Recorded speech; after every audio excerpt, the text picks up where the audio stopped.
நீங்க குவைத் நாட்டுக்கு வரணும் அப்படின்னா என்னென்ன ப்ரொசீஜர்லாம் முடிச்சுட்டு நீங்க குவைத் நாட்டுக்குள்ள என்ட்ரி ஆக முடியும் அப்படிங்கிற டீட்டெயில் சொல்லிடுறேன். ஃபஸ்ட்டு நீங்கள் விசா எடுத்துட்டீங்க அப்படின்னா பிசிசி அப்படின்ட்டு ஒன்று போடணும்.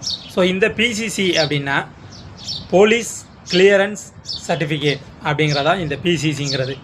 இந்த பிசிசி வந்து நீங்கள் விசா எடுக்கிறதுக்கு முன்னாடியும் அப்ளை பண்ணிக்கலாம், விசா எடுத்ததுக்கு அப்புறம் வேணாலும் நீங்கள் அப்ளை பண்ணிக்கலாம். அது உங்களுடைய இஷ்டம்தான். விசா எடுக்கிறதுக்கு முன்னாடி வேணாலும் எடுத்துக்கலாம், விசா எடுத்ததுக்கு அப்புறம் வேணாலும் நீங்கள் தாராளமாக வந்து அப்ளை பண்ணிக்கலாம். இந்த பிசிசி எடுக்கிறதுக்கு உங்களுக்கு விசா கட்டாயம் வேணும் அப்படிங்கிற ரூல்ஸ் கிடையாது. விசா வர்றதுக்கு முன்னாடியே நீங்கள் எடுத்துக்கலாம். இந்த பிசிசிக்கு பார்த்தீங்க அப்படின்னா உங்களுக்கு 6 மாதம் வேலிடிட்டி இருக்கும். நம்ம பாஸ்போர்ட் அப்ளை பண்ணது வந்து பார்த்திங்கன்னா நம்ம லோக்கலில் இருக்கக்கூடிய அதாவது இந்த விருதுநகர், சிவகங்கை இந்த மாதிரி மாவட்டங்களில் அங்கங்கே தலைமை போஸ்ட் ஆஃபீஸ் இருக்கும். ஸோ அது மூலியமாக வந்து பாஸ்போர்ட் நீங்கள் வந்து வாங்கியிருப்பீங்க. ஆனால் இந்த பிசிசியை பொறுத்த வரைக்கும் அங்கே நீங்கள் பிசிசி அப்ளை பண்ண முடியாது. நீங்கள் டேரெக்டாக மதுரை அப்படின்னா உங்களோட பாஸ்போர்ட் மதுரையிலேருந்து வந்திருக்கு அப்படின்னா நீங்கள் மதுரையிலேருந்து தான் பிசிசி அப்ளை பண்ண முடியும். ஸோ இந்த பிசிசிக்கு எப்படி அப்ளை பண்ணுறது அப்படின்னா உங்களுக்கு வந்து ஒரு ட்ராவல்ஸ் மூலியமாக உங்களுக்கு ஆல்ரெடி பாஸ்போர்ட் யார் அப்ளை பண்ணி கொடுத்தாங்களோ அவங்க மூலியமாக அப்ளை பண்ணலாம். சப்போஸ் உங்களுக்கு வேறு எல்லாம் அப்ளை பண்ண தெரியல அப்படின்னா நம்மளை கனெக்ட் பண்ணுறதுனாலும் வீடியோக்கு எண்டில் என்னுடைய கான்டாக்ட் டீட்டெயில் கொடுக்குறேன். ஸோ உங்களுக்கு யாருக்கும் தேவைப்படுச்சோம்னா நம்மளையும் கான்டாக்ட் பண்ணிக்கலாம். ஸோ இந்த பிசிசியை பொறுத்த வரைக்கும் 500 ரூபா பாஸ்போர்ட் ஆஃபீஸ்க்கு வந்து பே பண்ணுறது, அதுபோக உங்களுக்கு அப்பாயின்மெண்ட் போட்டு கொடுக்கறதுக்கு ஒரு சார்ஜ் வாங்குவாங்க. ஸோ இது வந்து ஃபஸ்ட்டு ப்ராசஸ். ரெண்டாவது ப்ராசஸ், இந்த பிசிசி முடிஞ்சது அப்படின்னா மெடிக்கல் போடணும். ஸோ இந்த மெடிக்கல் தான் ஏகப்பட்ட பேருக்கு இருக்கக்கூடிய பெரிய பிரச்சனை. குவைத் நாட்டை பொறுத்த வரைக்கும் இந்த மெடிக்கல்ங்கிற ஒன்று தான் இன்றைக்கி பெரிய தலைவலியாக போய்கிட்டு இருக்குது. இந்த மெடிக்கலை பற்றி நிறையா வீடியோஸ்லாம் போட்டாச்சு, அதனால் அதுக்குள்ளே டீப்பாக போக வேண்டியதில்லை. ஒன்ஸ் நீங்கள் வந்து விசா எடுக்கிறீங்க அப்படின்னா உங்களுடைய குவைத்தில் நீங்கள் ஆல்ரெடி ஒரு விசா எடுத்து உங்களுக்கு மெடிக்கல்னால பிரச்சனை வந்துருந்துச்சு அப்படின்னா குவைத் நாட்டை பொறுத்த வரைக்கும் செகண்ட் டைம் விசா அப்ளை பண்ணுறீங்க அப்படின்னா உங்களுடைய ஸ்டேட்டஸ் எப்படி இருக்குன்னு சொல்லிட்டு, அதாவது மெடிக்கல் ஸ்டேட்டஸ் எப்படி இருக்குன்னு செக் பண்ணி பார்த்துக்கோங்க. அதாவது உங்களுக்கு விசா வருமா, உங்களுக்கு மெடிக்கல் வந்து ஓகே ஆகுமா அப்படிங்கிறத வந்து செக் பண்ணி பார்த்துக்கோங்க. விசா சம்டைம் வந்து பார்த்திங்கன்னா விசா வந்துடுது, அதுக்கப்புறம் வந்து மெடிக்கல் போட முடியல. ஸோ அதனால் உங்களுடைய ஸ்டேட்டஸ் என்னங்கிறத ஒரு 100 ரூபா செலவாகும். ஸோ அதை செலவு பண்ணி நீங்கள் வந்து செக் பண்ணி பார்த்துட்டு நீங்கள் அதுக்கப்புறம் மற்ற ப்ராசஸ்க்கு போங்க. மறுபடியும் நீங்கள் விசா எடுத்துகிட்டு பிசிசியெல்லாம் போட்டுட்டு செலவு பண்ணிவிட்டு மறுபடியும் நீங்கள் மெடிக்கலுக்கு போகையில் உங்களுக்கு வந்து மெடிக்கல் அப்பாயின்மெண்ட் போட முடியல அப்படின்னா அதில் வந்து தேவையில்லாத பண லாஸ் தான் ஆகும். அதனால் தேவையில்லாத அந்த பணச்செலவுகளை குறைக்கிறதுக்கு நீங்கள் என்ன அப்படின்னா ஸ்டார்டிங்லேயே நீங்கள் வந்து செக் பண்ணி பார்த்துக்கிட்டு அதுக்கப்புறம் வந்து மெடிக்கல் வந்து அப்பாயின்மெண்ட் போடுங்க. ஸோ மெடிக்கல் அப்பாயின்மெண்ட் எப்படி போகிறது? மெடிக்கல் அப்பாயின்மெண்ட்டை பொறுத்த வரைக்கும் லொக்கேஷன், அதாவது நீங்கள் திருச்சியில் போடலாமா, சென்னையில் போடலாமா, கேரளாவில் போடலாமா, கர்நாடகாவில் போடலாமா அப்படிங்கிறத வந்து நீங்கள் தான் டிசைட் பண்ண போகிறீங்க. ஸோ சென்ட்ரு வந்து பார்த்தீங்க அப்படின்னா இப்போ திருச்சியில் ஒரு 5 சென்ட்ரு இருக்குது அப்படின்னா அந்த 5 சென்ட்ரு ஆட்டோமேட்டிக்காக எடுத்துகிட்டு வந்துடும். இல்லை சென்னையில் நீங்கள் போட போகிறீங்க அப்படின்னா சென்னையில் என்ன சென்ட்ருகள் இருக்கோ அந்த சென்ட்ரு வந்து ஆட்டோமேட்டிக்காக எடுத்துகிட்டு வந்துடும்.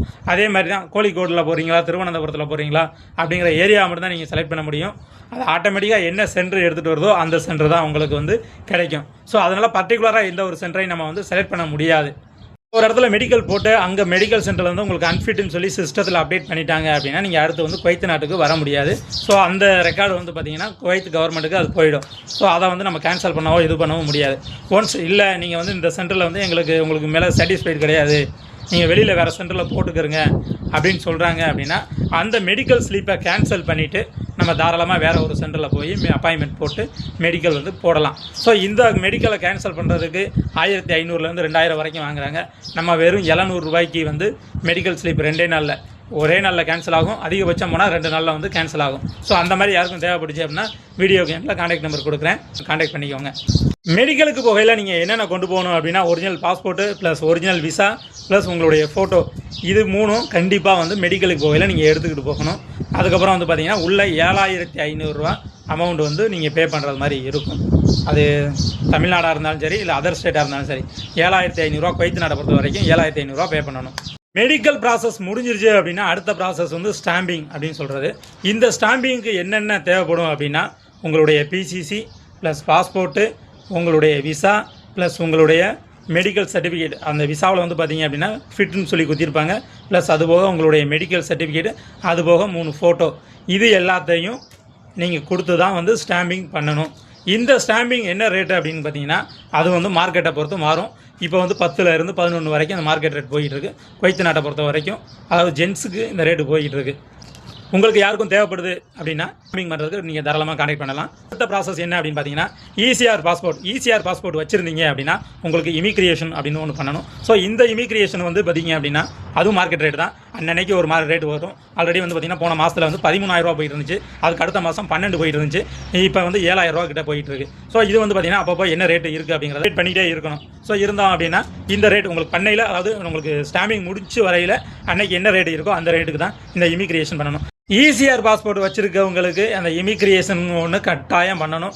இசிஎன்ஆர் பாஸ்போர்ட் இருந்துச்சு அப்படின்னா அவங்களுக்கு இமிக்ரியேஷன் தேவையில்லை. தாராளமாக இசிஎன்ஆர் பாஸ்போர்ட்டு ஸ்டாம்பிங் முடித்ததும் டிக்கெட் போட்டு தாராளமாக குவைத் நாட்டுக்குள்ளே வந்துடலாம். இந்த மாதிரி யூஸ்ஃபுல்லான தகவலுக்கு நம்ம சேனலை ஃபாலோ பண்ணாதவங்க ஃபாலோ பண்ணிவிட்டு இந்த வீடியோ பிடிச்சது அப்படின்னா வீடியோவுக்கு கண்டிப்பாக ஒரு லைக் பண்ணிடுங்க. வேறு ஏதாச்சும் உங்களுக்கு சந்தேகம் இருந்துச்சுன்னா வீடியோவில் வந்து கமெண்ட் பண்ணுங்கள். உங்களுக்கான ஒரு ரிப்ளை வந்து கண்டிப்பாக வந்து கொடுப்போம். சர்வீஸ் தேவைப்படுது அப்படின்னா வீடியோவில் கொடுத்துருக்கக்கூடிய என்னுடைய கான்டாக்ட் நம்பரை தொடர்பு கொள்ளலாம். ஸோ உங்களுக்கான சர்வீஸ் வந்து நம்ம பண்ணி கொடுப்போம். அது நம்மளுடைய சர்வீஸ் வந்து என்ன இருக்குது அப்படின்னு பார்த்தீங்கன்னா உங்களுக்கு வந்து மெடிக்கல் ரிப்போர்ட் செக் பண்ணி கொடுப்போம். அதாவது குவைத் நாட்டுக்கு நீங்கள் ஆல்ரெடி மெடிக்கல் போட்டிருக்கீங்க அப்படின்னா உங்களுடைய மெடிக்கல் ரிப்போர்ட் என்ன கண்டிஷனில் இருக்குது, நீங்கள் குவைத் நாட்டுக்கு அடுத்து விசா எடுத்துகிட்டு வர முடியுமா முடியாதா அப்படிங்கிறத செக் பண்ணி கொடுக்க முடியும்.